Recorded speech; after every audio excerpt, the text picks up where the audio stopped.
Hi, everyone. Hello, carers and thrivers.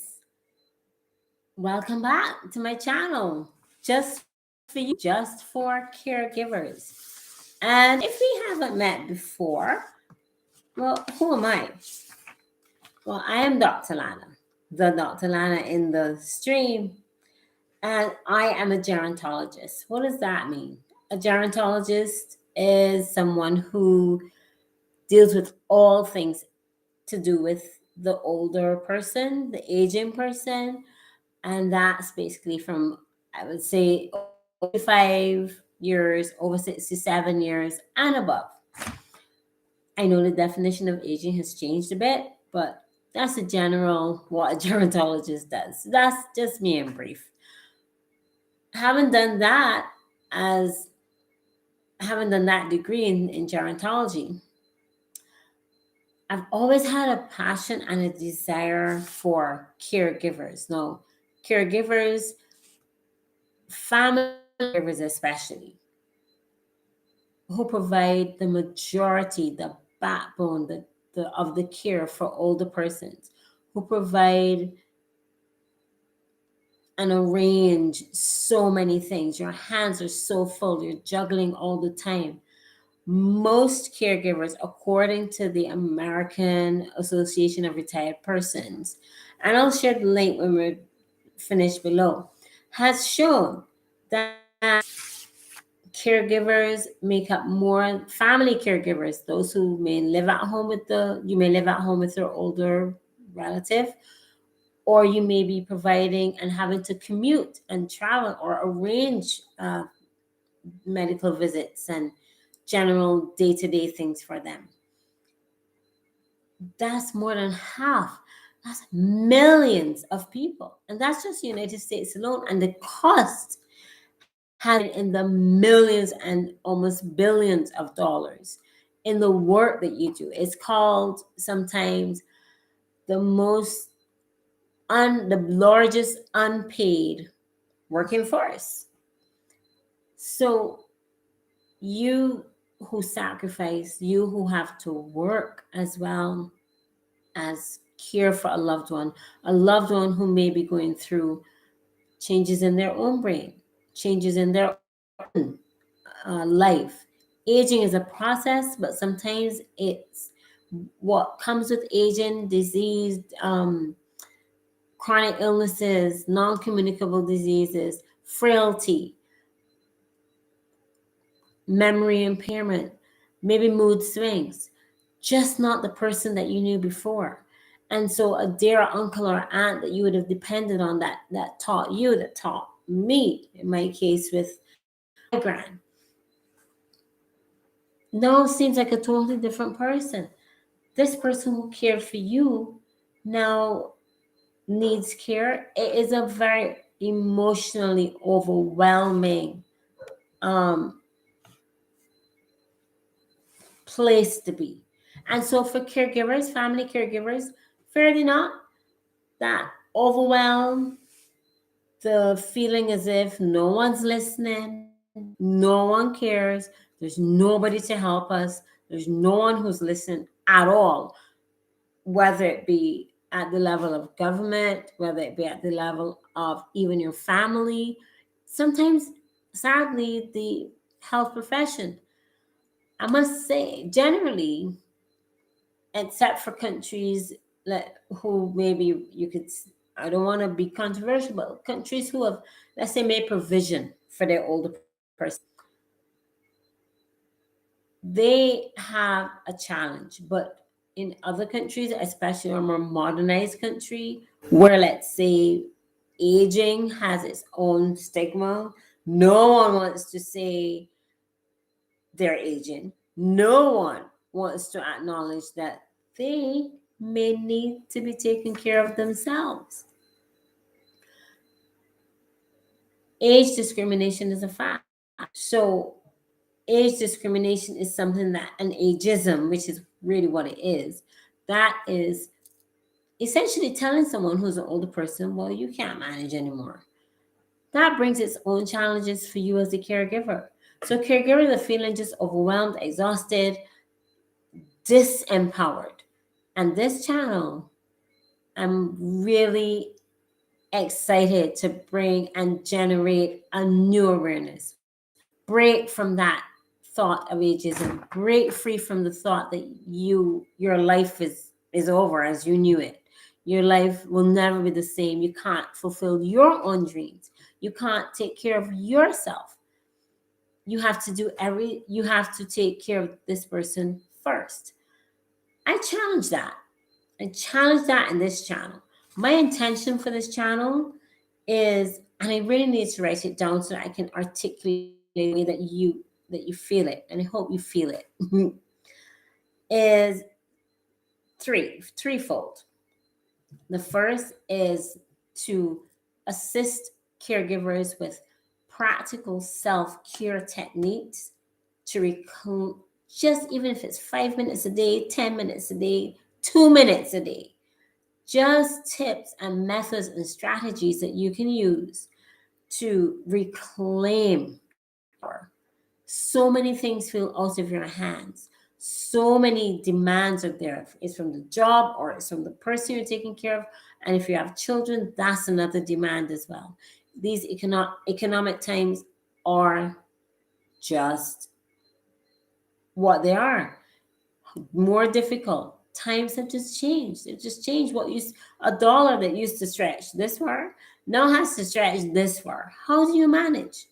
What provided before, what was seemed a little bit less challenging before, is now so much harder. Demands of work are harder. COVID-19 has, yes, allowed some to work from home, but that in itself brings a challenge because the caregiver, the person you're caring for, is right there. So it feels as though you never get to breathe. You never get to leave. You never get to be in a position where you can take care of yourself. So that's my intention, number one. Help you with self-care techniques. Reclaim your power. Do not give in and not give in to the exhaustion that can come with it. Do what you can do and defocus from all the things that you just are overwhelmed by that you cannot do. Second intention is to create a community. So I so welcome in the chats below and the feedback. Love the feedback, love the interaction. Say whatever comes to your mind. My question to you is, what is your greatest challenge? What do you find most difficult about caregiving? Last week we talked about sleep and some tips that you can get for sleep, and I do have a surprise. I do have some surprises in store for you. Just some free tips that you can go and just use as freely as you wish, and let me know how they help. Practical tips. Every um, post here will have something that you can go home with. And work that's being worked on. This is episode number 3. I think I put 2. So welcome to episode number 3. And my third intention is to increase not the awareness of aging, but the awareness of the importance of caregivers, of us, of yourselves. Thankfully, we're in November and a month has been designated for National Caregiver Month. This is your month.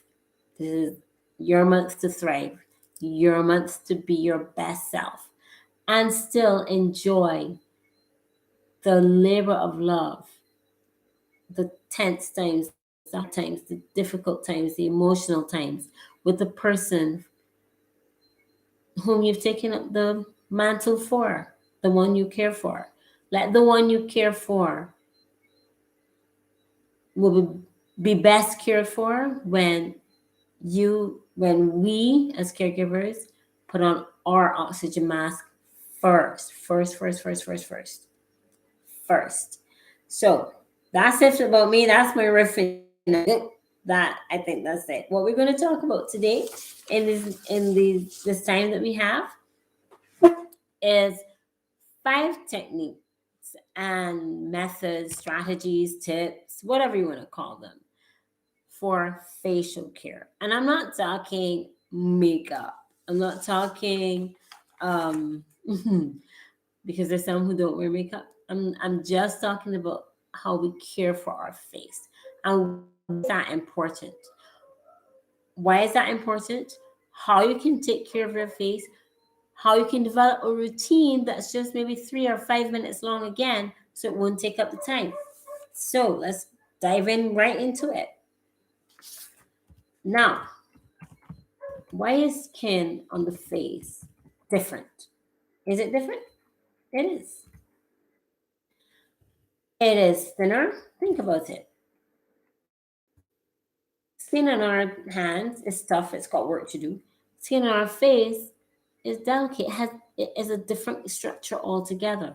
Not only is it thinner and more delicate so that it gets a nice blood supply, it's what we show to the world, it's what we show is the first thing people see. And you can tell if you're tired, if your mood has changed by the look of your face. Persons look at you and it's all right. Are you well? Illness shows in our face, fatigue shows in our face, anger shows in our face. We're not Emotions will show.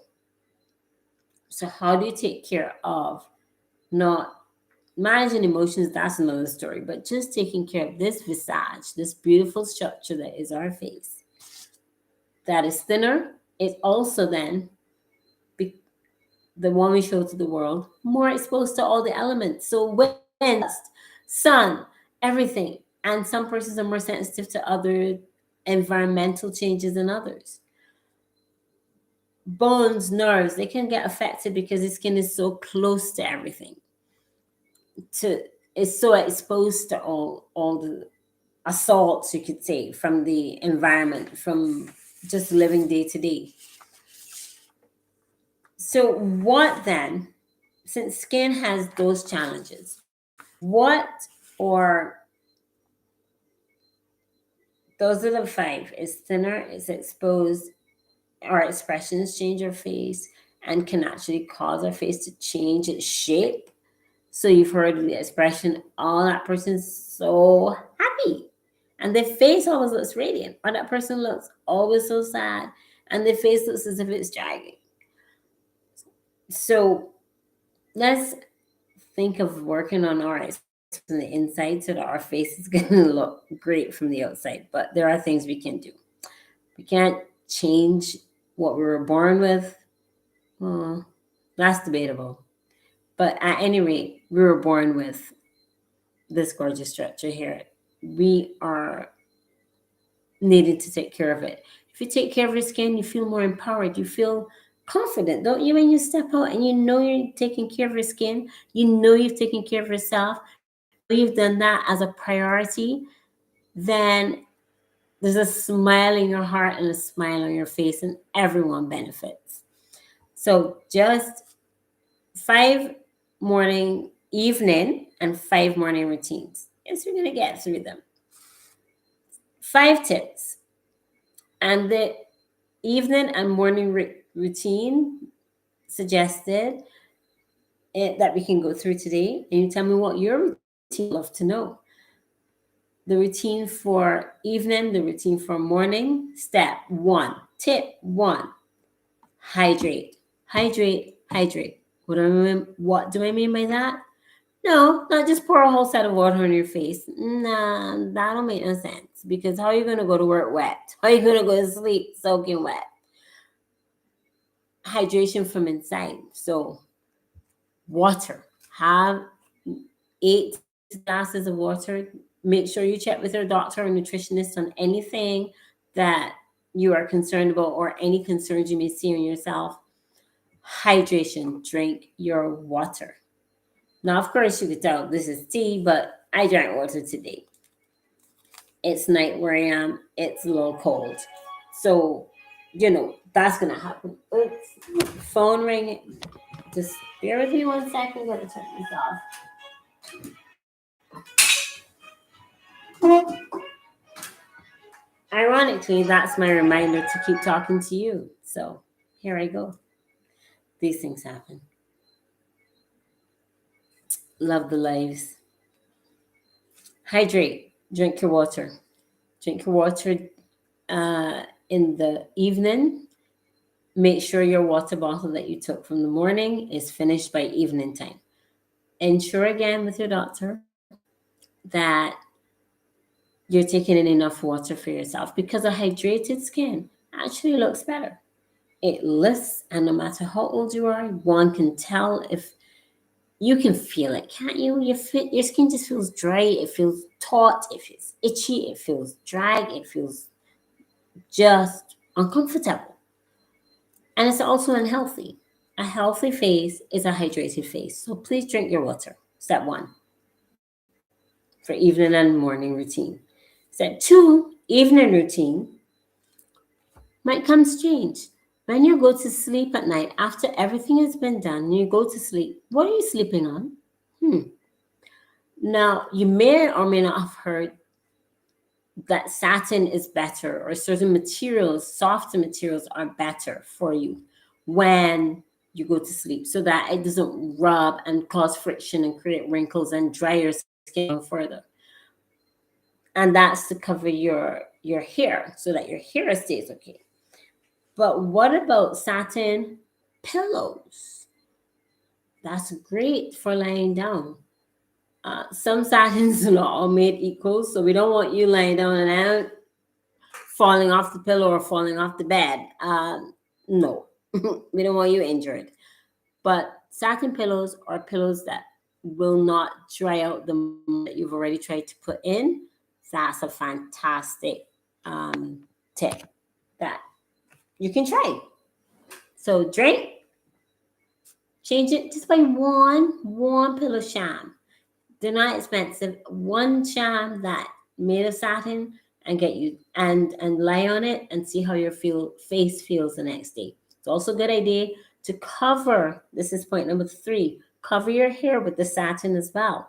It keeps your hair healthy, and it also prevents the hair oils from coming on your face overnight, so that you don't end up with unhealthy skin.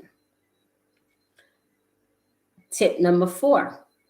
Some persons, before you go, if you have 2 minutes, you can use a natural substance and cover your face with a natural thing like aloes, like I have my plant. If you're allergic to anything, please check with your doctor.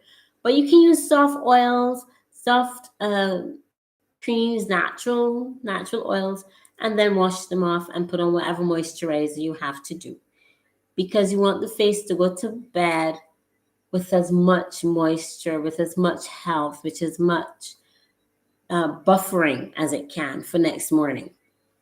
Last but not least, ladies, especially, this has to come off when I leave, because it's night by where I am in Barbados. So, and if you are, please do not go to sleep with makeup on your face. It's gonna block all your pores. It's gonna make your skin unhealthy. Gent, same thing. You're not left out. If you've been, remember, skin is exposed all the time to all the assaults. It's going to have all kind of things clogging the pores up, making the skin heavy and healthy and unhealthy. It can, if your skin is unhealthy or there's debris, that can get into your eyes and cause infection. So it's not a simple thing. It really isn't. Just think about it. Think about your the last time you went to bed without taking your makeup off or washing your face, even though you were tired from all the caregiving. How did it feel? How did you feel? How did you feel the next morning? Point to think about. So that's your evening routine. And I said evening deliberately because that's when your day ends. That's when you're calm. So think, okay, I'm going to do this for myself tonight. What do you do in the morning when it's helter skelter and everything must be done and everything must be organized because work is coming and you got to get to work and you had your deadlines and you had these things to do, and everything gets out of the way and the eggs burn and the water boils over and you can't remember the tea and you don't know where their lunch is, and something always, especially if you have children, something is gonna happen. So what do you do with your morning routine? Again, drink water. Whether you choose to drink warm water first thing in the morning, there are loads of advocates and lots of research on that. That's a good thing. It helps stimulate your digestion. Hydration helps your skin. If you can't do that and you wish to drink cooler water, cold water, there are proponents of that as well. Personally, I drink hot water before. That's just something I've come up with culturally, and it does help. It does help, as my culture says, breaks the air.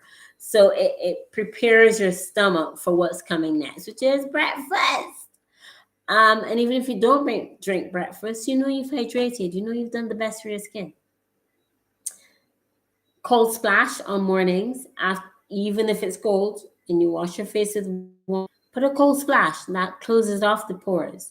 You can do that as nice as well, a cold splash. But morning time definitely energizes you, sets you ready up for your day, and gives you a buzz, doesn't it? It'll give you a buzz, trust me.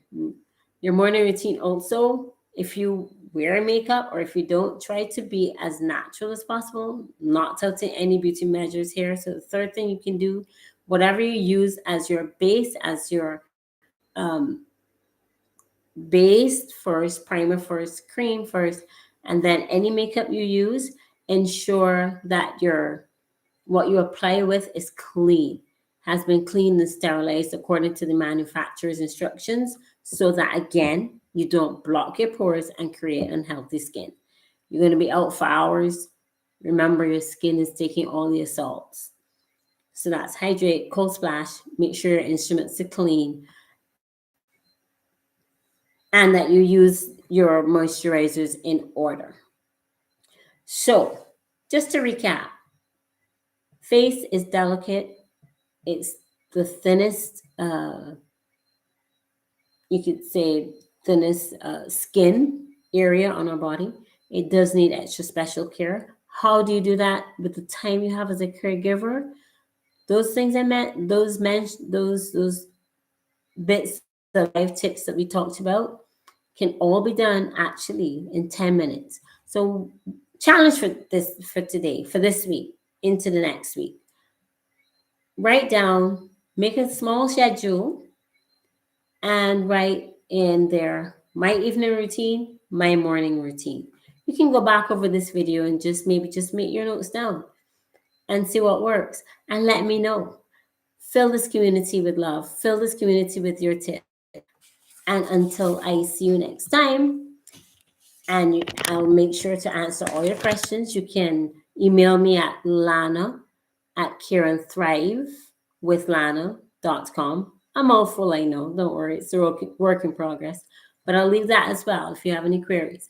Until then, it was fantastic talking with you. Care healthy. Care for yourself. Oxygen mask first. And what I would love more than anything else is, in a world of working caregivers, you caregivers rock. You rock. Bye-bye. And take care of yourself.